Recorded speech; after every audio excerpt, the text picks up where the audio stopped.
airport. Here, we'd like you all to the directions to find how gorgeous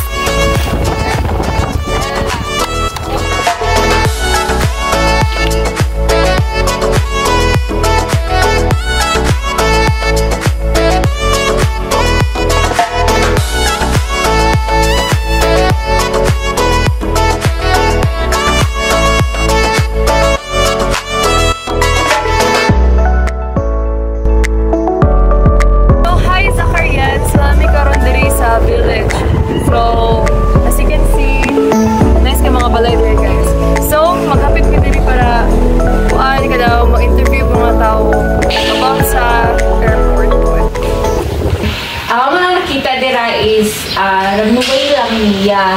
Pero karon okay na siya kaya na naman siya bago nga na taon na dyan siya ang building. Tapos okay na po ang dalan, natarong ng dalan, like makita na dyan mo ang kabaguhan katong first pa na mga yan hideri, may agig dyan dara, grabe pa to kalapo karon kay okay na dyan siya. That's So, mas excited pa yung mga to guys. Kay, so, as far as we can hear from the people around here, so, mas tsyada daw ang pag-agyana dito sa airport karon. So, unlike karon nga samitado na, unlike sa unang lapo, karon kay samitado na siya. So, let's have fun and discover the airport's beauty, guys.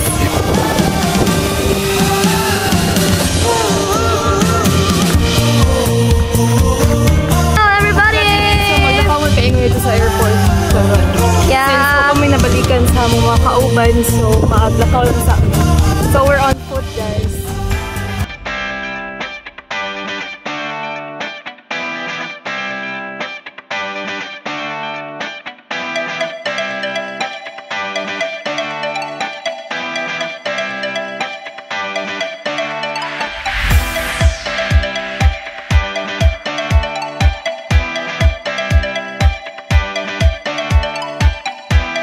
Hi guys, naging unik po yan.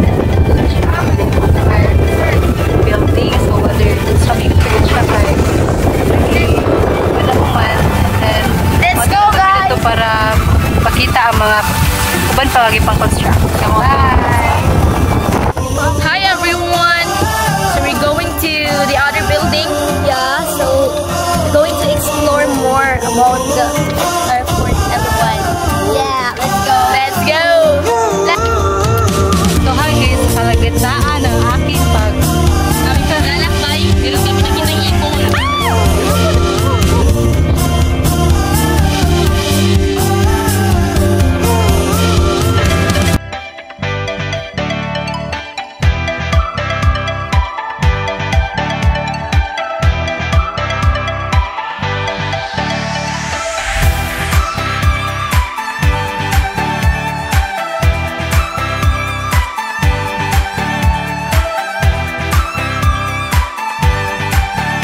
Ito ang departure, ito po siya diyan.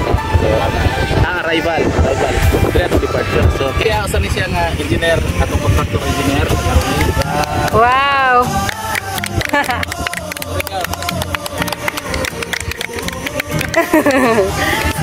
Afternoon, sir. So, kani ba ang atong airport yun?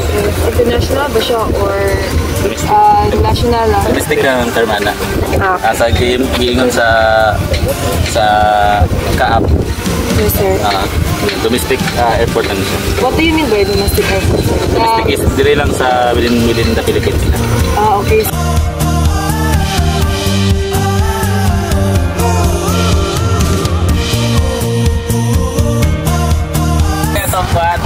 Sa to surveyor, contractor surveyor Pialan. Hello sir. Good afternoon sir. Kining ato ang building dili di masukod sila sudlan. So sila may una mosulod para pag-locate sa kung mga exact location sa mga tulong. So control tower yun siya. Salamat kay sa sasakyan ni sir na nakasakay gid mi og naka-tour mi diri sa airport.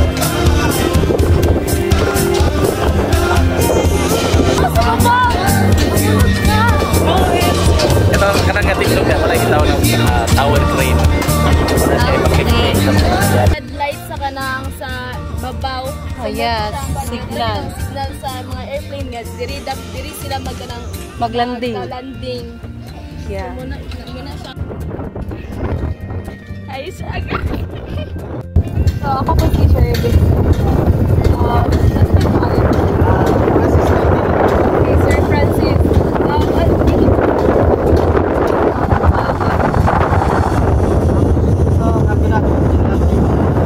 From the work itself, siya yung tumadala yung mga natin, mga gamit na cargo sa tawag ito, mga materialis, tulad ng mga heavy equipment, cargo bags, balikbayan bags, yan na sila tumadaan.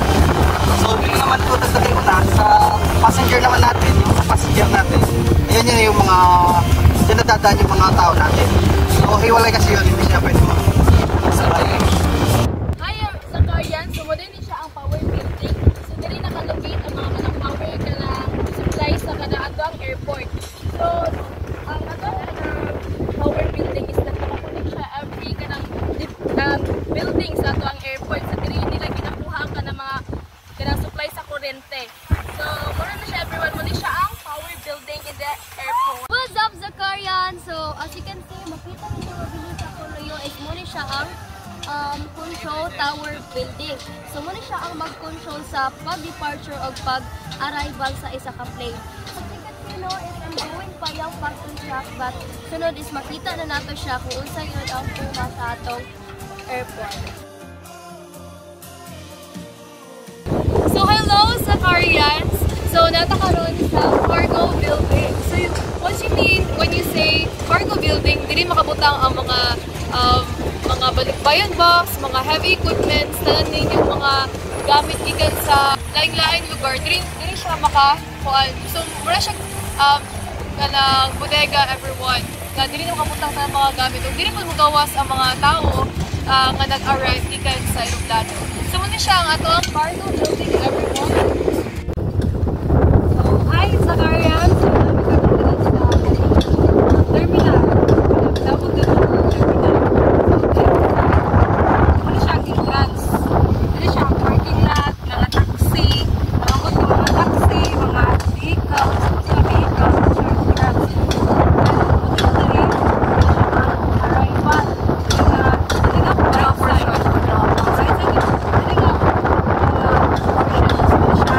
Arrival, which is pwedeng maabot ang mga passengers, mga nabitaw, dili sila magkadalap, dili lang ang entrance na agian. And then, also, dito nga side is sunod dito to ang departure, which means kanabitong kana sample, ano sila dari o kani process sila mga papers na kailangan nila ginalabisa silang pag-flight. And then ito sila maadto para mo padulungan na sa palagi ka sa movie. Sila mag-sunod, sila mga proseso na kailangan nila adto. Dito sila mag-adto. Tapos ito na sila malakay sa airplane. So muna siya ang yahang terminal na tao. And then, ang tumapadana,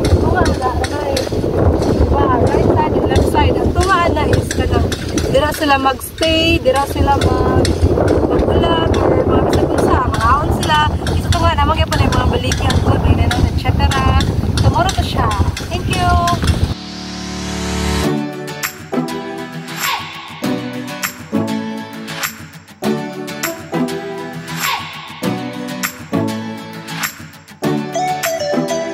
So, paingon mo dito sa box culvert ng area.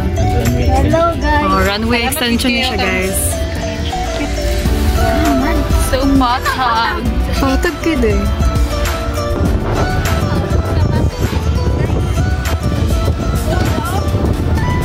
Hi guys!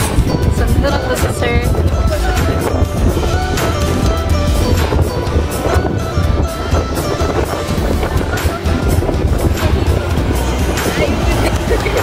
So, sa gitawagan ni sir? Sa gitawagan ni gani? Box culvert. So, may purpose na ni sir. Ano, nag-what man ni sir? Buat di kay palihat ng complete. Oh. Existing trip. What are your challenges while making this project? Actual, sir?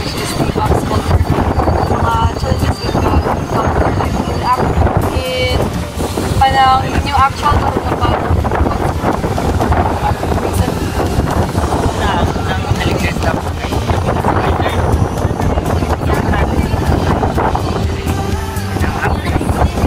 basta-basta din.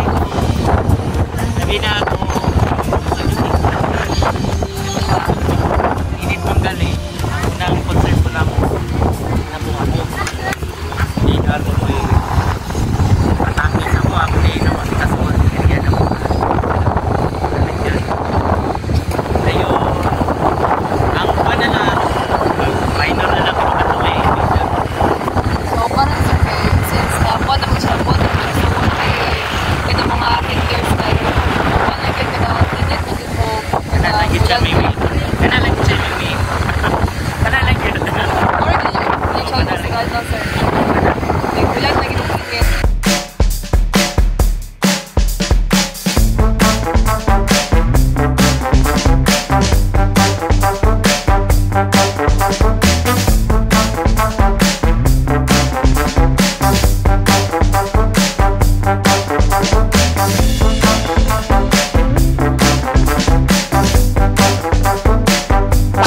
My name is Cherry V. Colmada, sir. So, what's your name again, sir? Ako si Romeo Apo Jr. Engineer, Romeo. So, sir, ano yung ginabuhat karon sir, diri karon? Karoon lang atong ibuhat kay nag-pitch ta sa concrete para ibuhos ito sa box culvert na ito. Ginagbansapan sa box culvert. Okay, sir. So, man yung pan, sir, standard na ginasunod sa kanyo about pag-mixing nyo, yung ginagamit sa mga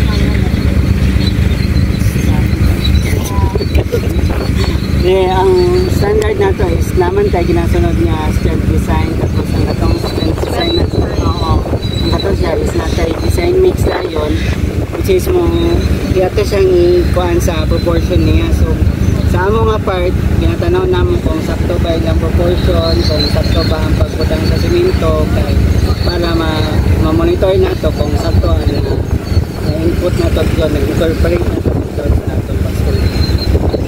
Thank you kay sir. Thank you kay sir.